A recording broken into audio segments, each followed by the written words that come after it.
Hello everyone. दोस्तों, आज हम गुरु ग्रह के जो है वो नवांश में होने की बात करेंगे। यानी गुरु ग्रह जो है वो नवांश चार्ट में जब अलग अलग नवांश में यानी अलग अलग राशियों में होते हैं तो किस तरीके से व्यक्ति के जीवन को प्रभावित करते हैं। तो यहाँ पर अगर हम सबसे पहले गुरु ग्रह की बात जो है वो अपने स्वयं के नवांश में जाने की बात करें, यानी धनु या मीन लग्न में जो है जब गुरु ग्रह होते हैं तो ऐसे में जातक जो है वो राजा की तरह जीवन व्यतीत करता है। यानी उसकी स्वभाव में, उसके व्यक्तित्व में जो है वो राजसी गुण जो है वो मौजूद होते हैं और उसका जीवन यापन करने का तरीका जो है वो बिल्कुल राजाओं जैसा होता है। ऐसा व्यक्ति जो है हमेशा शाही वस्त्र पहनना पसंद करता है। यानी ऐसे व्यक्ति को जो है वो अच्छे अच्छे जो है वो वस्त्र पहनना पसंद होता है। कई बार देखा जाता है कि ऐसे व्यक्ति के जो है वो कई संतानें भी होती हैं। या ऐसा व्यक्ति किसी एक विशेष कला में ज्ञान रखता है, बहुत ज़्यादा कौशल रखता है, यानी उसका जो है वो उस कला में जो है अत्यधिक योग्यता जो है उस व्यक्ति को हासिल होती है। यानी ऐसा व्यक्ति जो है वो बहुत ज़्यादा जो है वो कुशल होता है अपनी कला में। साथ ही साथ ऐसे व्यक्ति को मेहमानों का आना बहुत पसंद होता है। यानी ऐसा व्यक्ति एक अच्छा मेज़बान होता है। यानी उसके घर में जो भी अतिथि आते हैं, उनका वो अच्छी तरीके से स्वागत करता है, सम्मान करता है, उनके खाने-पीने, रहने का जो है वो अच्छे से व्यवस्था करता है, ताकि उसके घर आने वाले जो भी गेस्ट हैं, वो बहुत अच्छे से रहें। यानी खुशी-खुशी जो है उनके घर की अच्छी यादें लेकर जो है वो वापस जाएँ। ऐसा व्यक्ति बहुत ज़्यादा विनम्र होता है, साथ ही विपरीत लिंगी के द्वारा जो है वो बहुत ज़्यादा पसंद किया जाता है। यानी ऐसा व्यक्ति जो है वो इतना गुणवान होता है, उसका व्यक्तित्व जो है इतना आकर्षक होता है कि वो विपरीत लिंगियों के द्वारा जो है वो पसंद किया जाता है। यानी उसके गुण जो है वो विपरीत लिंगी को बहुत ज़्यादा पसंद आते हैं।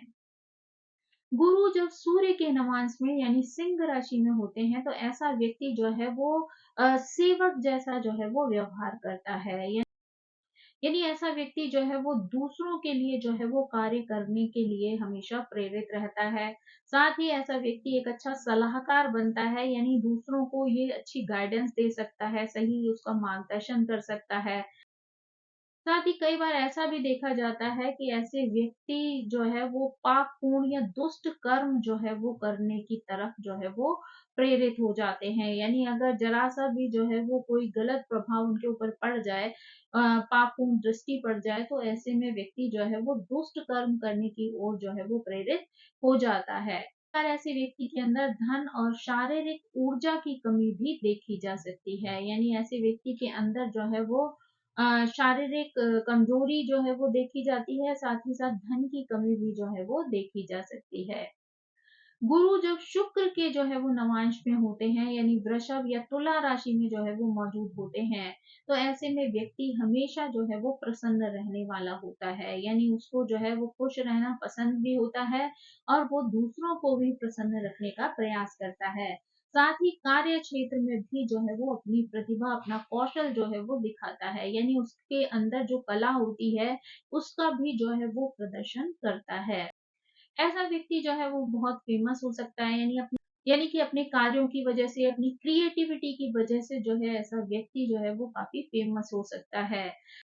ऐसा व्यक्ति जो है वो हमेशा आभारी रहता है। यानी अगर कोई भी व्यक्ति उसके लिए कोई कार्य करता है या किसी तरीके की अच्छाई उसके साथ करता है, तो वो उसके प्रति हमेशा आभारी रहता है। साथ ही ऐसा व्यक्ति जो है वो पढ़ाई में बहुत ज़्यादा मेधावी होता है, यानी होशियार होता है। अपने काम पर, अपनी पढ़ाई पर जो है वो फ़ोकस्ड रहता है और जीवन में आगे बढ़ता है। साथ ही ऐसा व्यक्ति जो है वो कर्मों में भी धर्मपरायण होता है। यानी अपने कर्मों के प्रति भी वो सजग होता है, कभी भी जो है वो अपने कर्मों से विमुख नहीं होता, अपने अपने कर्मों को निभाने में वो अपने धर्म का जो है वो पूरा पालन करता है। गुरु जब मंगल के नवांश में होते हैं, यानी मेष या वृश्चिक राशि में होते हैं, तो ऐसे में व्यक्ति जो है वो त्वचा के रोगों से पीड़ित हो सकता है। यानी विशेषकर उसके चेहरे पर जो है वो कुछ त्वचा संबंधी रोग या एलर्जीज़ जो है वो देखी जा सकती हैं। ऐसे व्यक्ति जो है वो बुद्धि से बहुत ज़्यादा तेज होते हैं, प्रखर होते हैं, यानी अपने जिस भी क्षेत्र में वो आगे बढ़ना चाहते हैं, उसमें अपनी बुद्धि का प्रयोग करके जो है वो अपनी ऊँचाइयों तक पहुँच जाते हैं।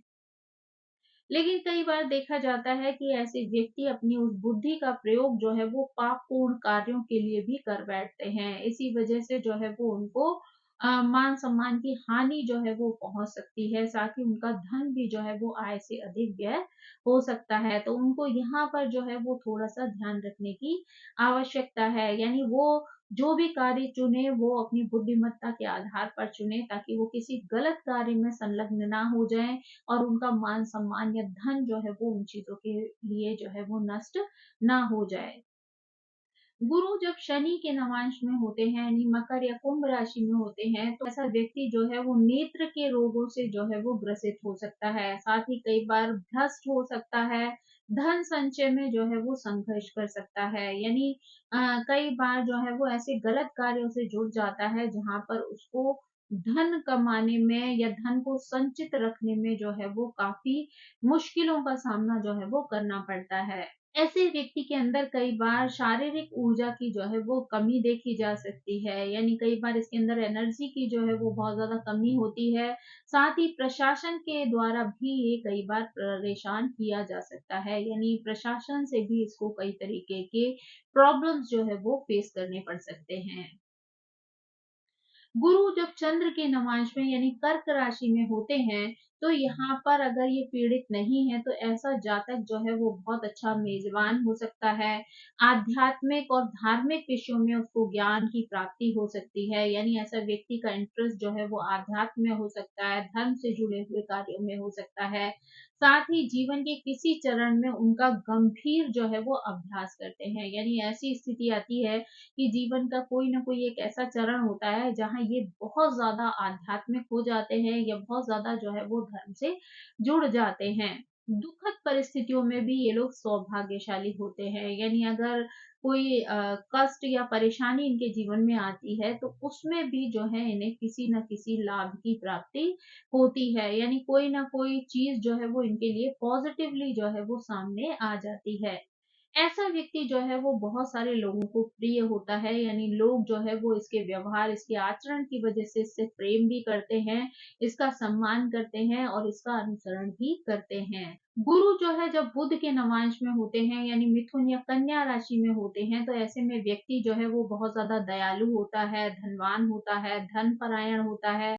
यानी कि वो धन का अनुसरण करने वाला होता है, साथ ही अपने धन से दूसरों की मदद करना भी ये अपना कर्तव्य समझता है। यानी धन कमाकर स्वयं को तो ग्रो करता ही करता है, लेकिन साथ ही दूसरों की भी मदद करने के लिए हमेशा तत्पर रहता है। ये हमेशा अच्छे पहनने-ओढ़ने की भी समझ रखता है, यानी इसके पहनने-ओढ़ने का जो तरीका होता है वो बहुत ही अच्छा होता है। साथ ही जो है वो प्राचीन ग्रंथों को पढ़ने में भी इसका इंटरेस्ट होता है, तो पुराने-पुराने ग्रंथों से भी ये नई-नई चीज़ें सीख कर जो है वो लोगों तक पहुँचाने का कार्य करता है। यानी उनसे स्वयं भी नॉलेज इकट्ठी करता है, साथ ही दूसरों को नॉलेज देने में भी ये इंटरेस्ट रखता है। साथ ही ये बड़ों का सम्मान करता है, यानी इसको बड़ों का आदर करना, विद्वानों का सम्मान करना जो है वो बहुत ज़्यादा पसंद होता है। ये हमेशा दूसरों की रिस्पेक्ट करता है, इसी वज़ह से इसको भी जो है वो दूसरों से बहुत ज़्यादा प्रेम जो है वो प्राप्त होता है। तो दोस्तों ये थी जो है वो गुरु ग्रह से संबंधित जानकारी, जहाँ पर गुरु ग्रह जो है वो नवांश में अलग-अलग जो है वो राशियों में जाते हैं, तो किस तरीके से जो है वो व्यक्ति के जीवन को प्रभावित करते हैं। गुरु के अलग-अलग नवांश में होने पर किस तरीके से व्यक्ति का जीवन जो है वो प्रभावित होता है।